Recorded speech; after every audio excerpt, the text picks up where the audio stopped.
Bonjour, bienvenue à cette troisième partie d'une série de 10 tutoriels de longueur variable sur Antidote 10, le correcticiel le plus avancé au monde et le plus utile concrètement pour améliorer vos travaux, non seulement pour les corriger, mais pour les réviser.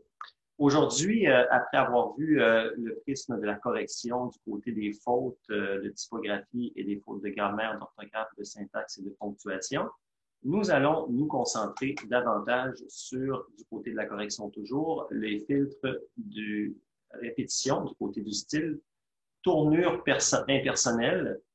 Donc, pardon, je vais déplacer ma vignette. Donc, prisme correction style, du côté des filtres des répétitions, tournure impersonnelle, tournure négative, tournure participiale et également les phases non verbales, pour en arriver finalement comme ça graduellement d'un atelier à l'autre ou d'un tutoriel à l'autre à faire le tour de cette immense et très riche boîte à outils qu'est Antidote.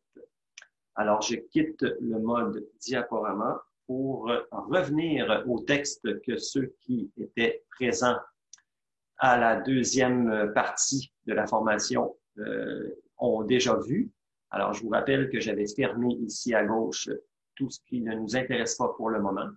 On s'est concentré lors du deuxième atelier sur la langue et la typographie. Passons maintenant au style. On va déployer les différentes sous-sections. Alors, qu'est-ce qu'on remarque du côté du style? C'est que du côté du style, on a d'abord répétition, tournure, vocabulaire, lisibilité et inclusivité. Nous nous concentrons sur répétition d'abord. Alors, je tiens à dire que les répétitions du côté du style, c'est l'un des tendons d'Achille les plus, ou les talons d'Achille, pardon, les plus sérieux dans à peu près toutes les copies des étudiants de niveau collégial. On n'accorde pas assez de temps à les réduire. Et l'antidote du côté de ce prisme-là ou de ce filtre-là nous permet vraiment de le faire de façon plus soignée. Parce que repérer les répétitions, c'est tout un travail. D'abord, il faut régler du côté des options. Alors, il y a un petit triangle ici de dévoilement dans le bas à droite qui est discret, qu'on peut déployer en cliquant dessus. Et là, on voit d'abord qu'on a l'empant. L'empant, regardez si je le réduis, c'est la distance entre votre pouce et votre auriculaire. Ça veut dire un peu comme quand on fait une octave sur le piano. Il y en a qui ont une plus ou moins grande distance. Donc, c'est la distance entre deux mots qui se répètent. On accepte qu'elle soit plus éloignée ou plus proche pour appeler ça une répétition. En d'autres termes, si vous dites correction une fois dans le premier paragraphe et une fois dans le cinquième, c'est peut-être pas nécessaire de dire que c'est une répétition. Moi, je l'ajuste habituellement au milieu ou aux 2/3, rarement au maximum. On peut mettre au maximum pour voir ce que ça donne. Donc, si j'aurais 34 répétitions au maximum et je n'en aurais que 24 au minimum. Alors, allons-y avec le maximum et en passant, je laisse cocher les mots de même famille parce que je considère que correcteur, correction, corriger, c'est des mots de même famille qui créent un effet de répétition, donc ça revient au même.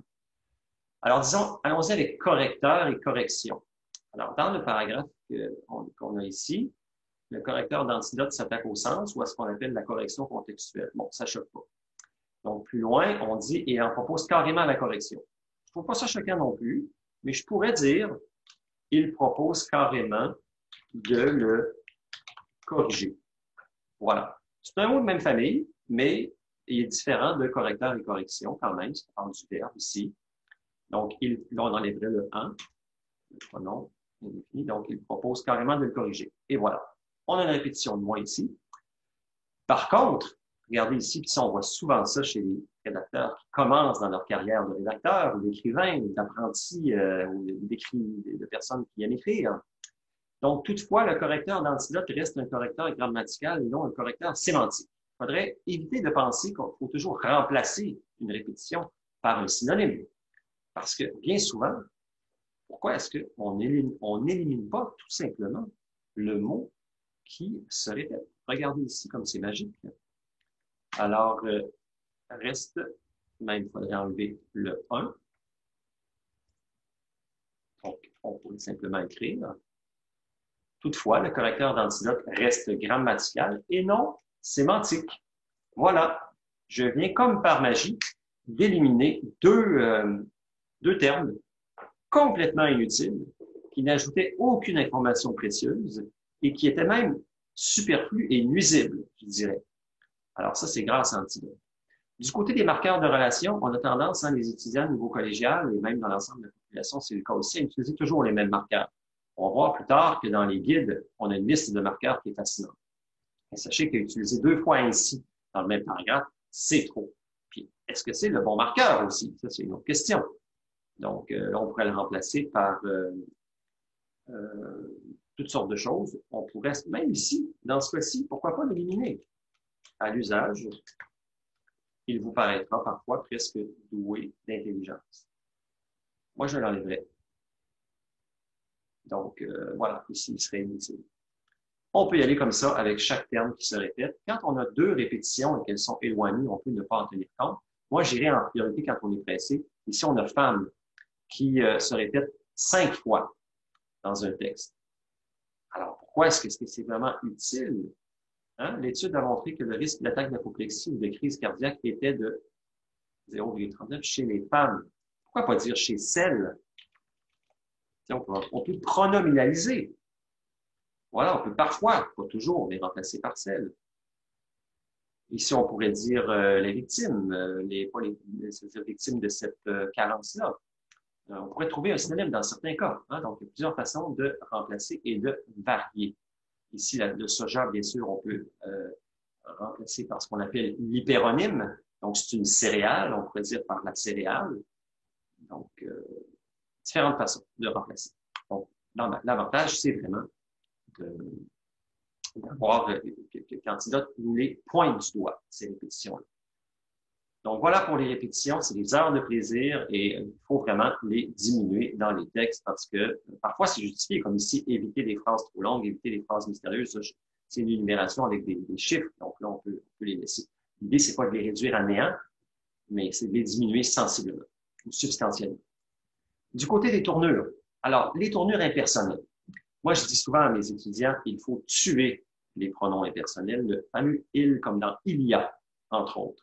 Hein, ça ne réfère à rien, il n'y a personne, c'est redondant.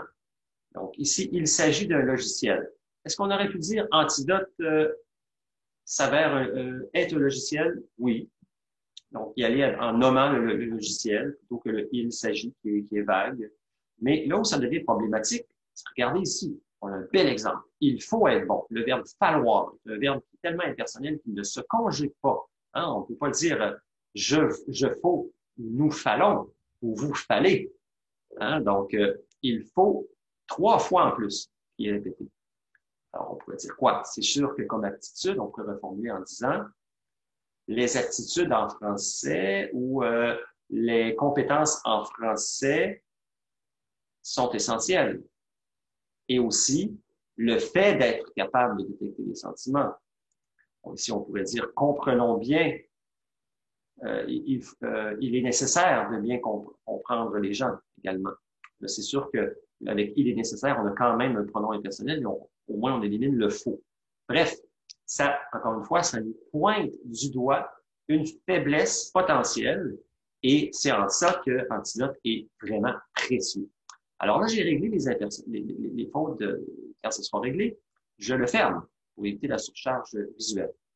Du côté des phrases négatives.